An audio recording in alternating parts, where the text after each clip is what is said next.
So I'm Rob Stavins, a professor at Harvard University in Cambridge, Massachusetts, and I'm here at COP23 of the United Nations Framework Convention on Climate Change in Bonn, Germany, for the annual negotiations.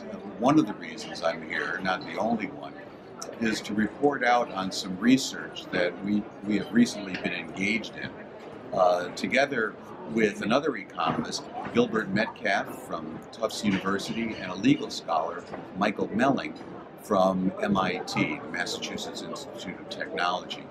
The premise of this research is that it is generally recognized that a great success of the Paris Agreement has already been achieved, and that is broad scope of participation.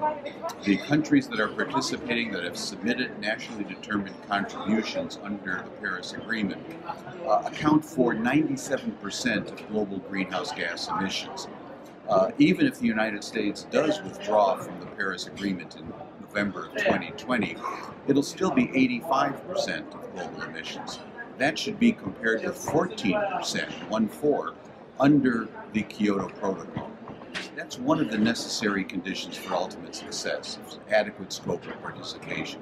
But there's another necessary condition for ultimate success, and that's adequate ambition of the individual nationally determined contributions, and therefore adequate collective ambition in order to receive the kinds of targets that are discussed, such as maximum warming 2 degrees centigrade, or let alone 1.5 degrees centigrade maximum warming. Therefore, a major question now that's being faced is, what elements in the Paris Agreement could provide incentives, or at least facilitate, increased ambition over time of the individual NDCs? One answer to that question is linkage of policies from one country to another. And by linkage, I mean arrangements between two countries so that one country can finance emissions reductions in another country. That would link with the Paris Agreement, because if it were to happen, the question becomes, how will that be accounted for in terms of the NDCs?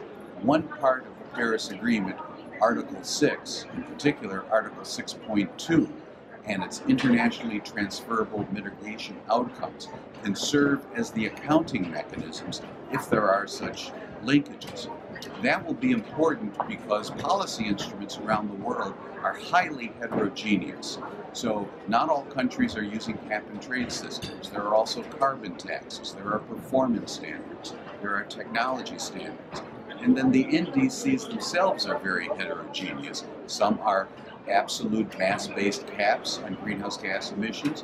Others are relative to business as usual. Others are carbon intensity caps. There are a variety.